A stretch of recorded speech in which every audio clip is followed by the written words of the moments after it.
Hello, everyone. Welcome back to another episode of Pigskin Pirates. Today, we're doing the 2026 outlook and review of the Ole Miss Rebels. And of course, I think they're the Land Sharks now too. I can't remember. I can't keep up their mascot. I I always wanted them to. There's somebody who jokingly said their mascot should be Admiral Akbar from Star Wars. I would have totally been down for that. And that's another way of looking at the Rebels. I thought that would have been. Yeah, That's why Ole that's Miss pretty can't win a funny. national title. If they picked Admiral Akbar, they would have won that national title. It's a trap. Yeah, it's a trap. That's what they should have done, like the Rebel Alliance and stuff. Luke Skywalker, but Oh, pay Lucasfilm. Probably Disney would have been too greedy. Everybody wearing them out for that. But yeah, we're yeah. going to do the Ole Miss Rebels. Of course, they were out of every SEC team, they had the most successful postseason. I think they were a score away from beating Miami and making the national title game. Trinidad Chambliss, man, that guy was a stud. So yeah, Mhm. and of course, they got Pete Gold in its first full year there. I will say this. I'll say it's about Ole Miss. Some thoughts on another reason why I'm not as high on them. Last year, they entered the playoff with a chip on their shoulder. In fact, I made a comment in our playoff predictions. Ole Miss is a dangerous team because they have nothing to lose. They got a chip on their shoulder. They could just go on a run. All the hype is now on them. Ole Miss has a reputation, and I see it because for some reason, a few times I was playing. I think it was a 2008 PlayStation game or something. Ole Miss was in the top 10. Looked up what happened in that season. They lost 3 or 4 games. Ole Miss has a reputation when they start in the top 10 of falling apart, and on years when they get expectations. First year coach, a lot of hype around him, very difficult schedule, some emotional game with the LSU. There's some things here that give me the willy nillies about Ole Miss and making the playoff. They have a tough schedule. Yeah, tough schedule, and like I said, It's tough. first year coach. The chips don't. Instead of them being the underdog chasing people, that people are going to be chasing them, and that there's a Mhm. huge difference between being the favorite and being the underdog with nothing to lose and no pressure on you. And Ole Miss is going to have the pressure on them, I think, because they're ranking and everything.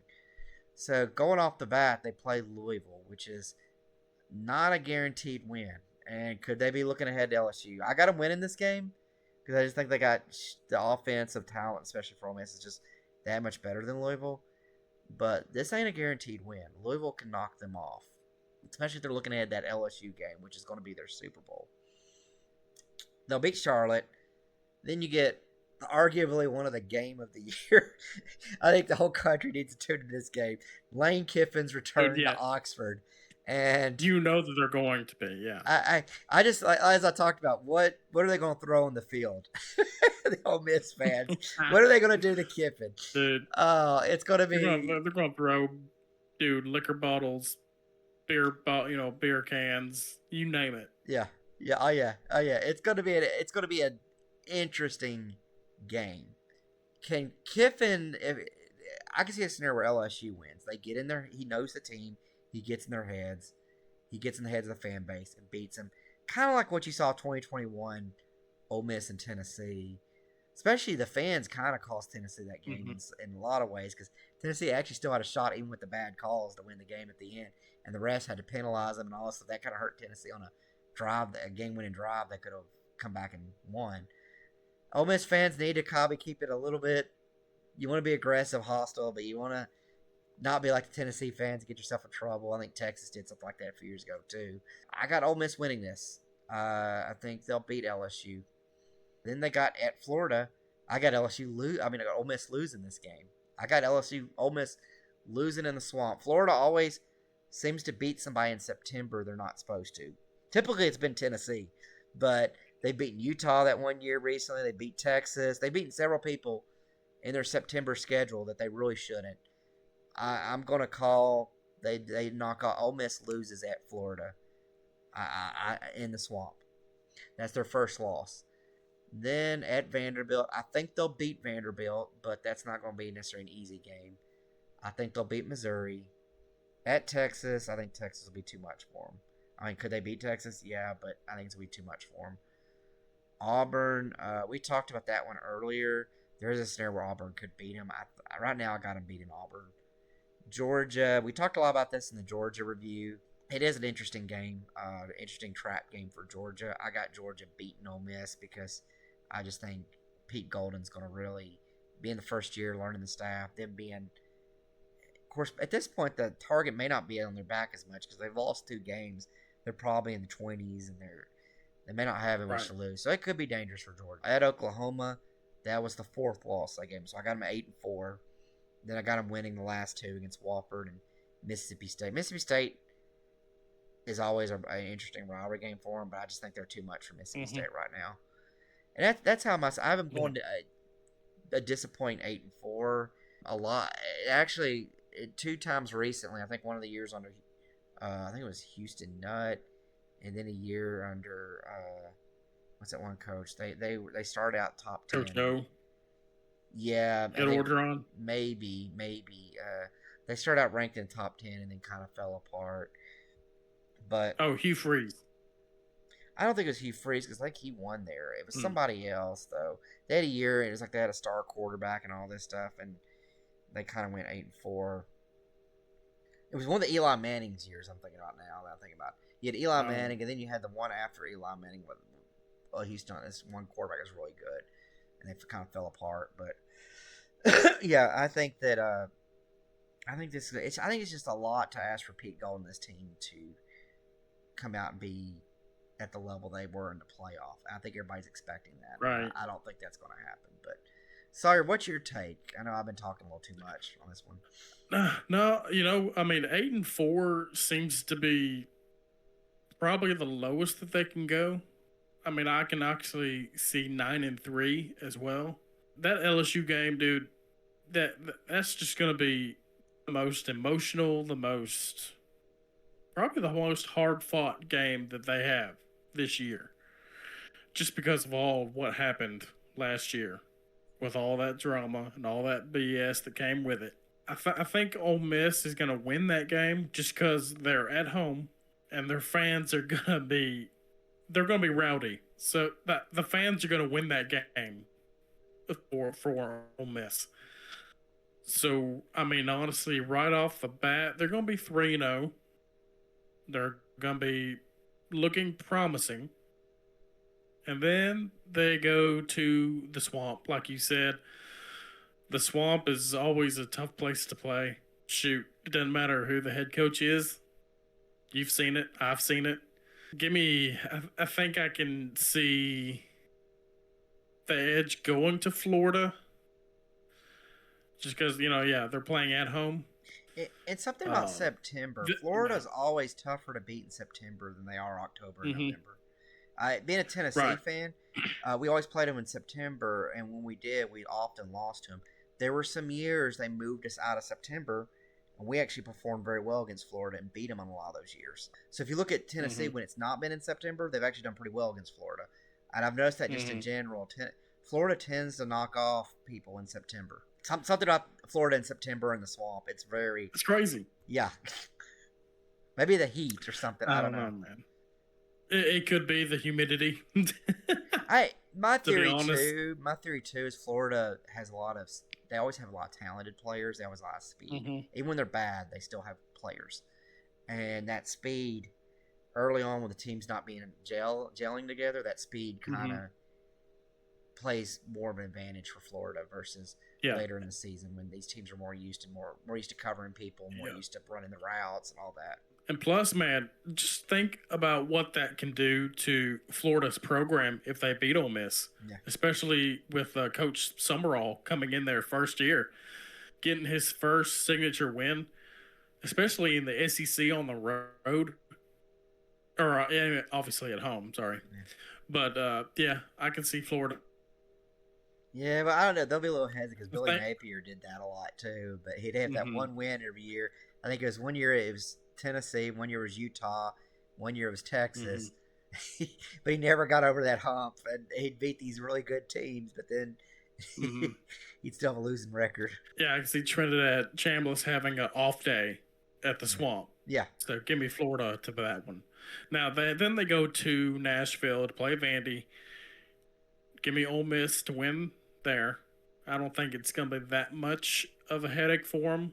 because they're after that Florida loss, they're gonna come with a vengeance, Mm-hmm. and they're gonna hopefully see what kind of team that they are after that loss to Florida. They're gonna beat Missouri, and then they're gonna lose to Texas. Texas just has too many weapons on offense And being in Austin, and this year. yeah, I think it's just Yeah, too much. Granted, it don't mean much, but the preseason yeah. camps, Arch Manning's really struggling. So I don't know. Yeah, I don't know Oh if that means man. anything or not. Yeah, I don't know either. Maybe he's figured it out. Maybe not. But Texas is supposed to be the playoff team, even a title contender. So, but they're going to lose at Texas. Then they play Auburn. They're going to win that one, and then they start November off with Georgia.